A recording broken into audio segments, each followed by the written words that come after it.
Hi there, and you're very welcome to our 10th episode of the Science Lesson Support System, suitable for primary school ages 6 all the way up to secondary and right through to long life learners. Today we will cover the topic gravity and forces and look at how this support system adds connectivity to all of the areas of science and nature, allowing for a better integration of topics and differentiation for students. See the episode's link below for more. So let's get started.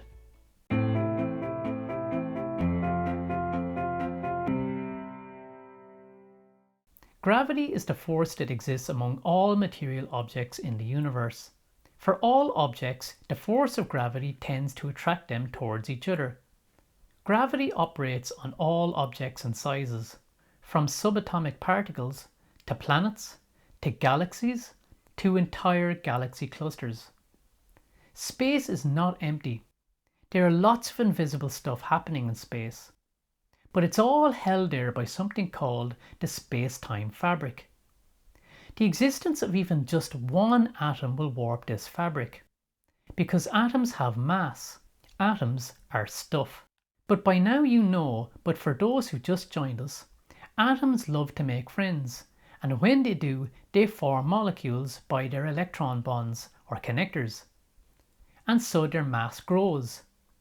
These molecules make all solids, liquids and gases, and these substances can accumulate so large they form rocks to mountains to entire planets.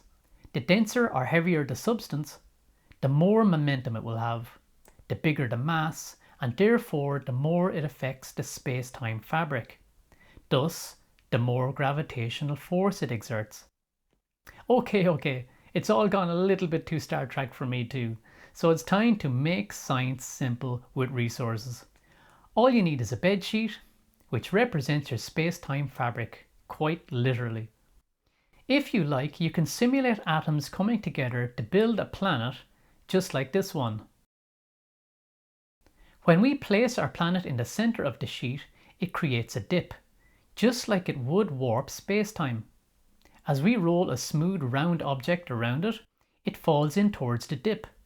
This is really representative of how gravity really works, and is why that when you drop something it falls to the floor. The satellites in orbit are all falling, but falling around the Earth. And this is why our planet and all planets orbit the Sun, or why our Moon orbits our planet. It's just like the real thing. And just like real life, our demonstration will only work well if the object in the center is heavier than the object you roll around it. And that's it. It's a really short one today, but it gets the concept across and integrates well into the other topics of solids and liquids and gases and molecules and atoms. The fact that atoms having mass can create gravity, and the more atoms that are holding hands can make a stronger gravity. So next time we'll be taking a look at light, so don't miss it. So thank you so much for watching. I've been your host, Paul Burton, and remember, you're not just teaching STEM, you're telling a story, the true story of nature.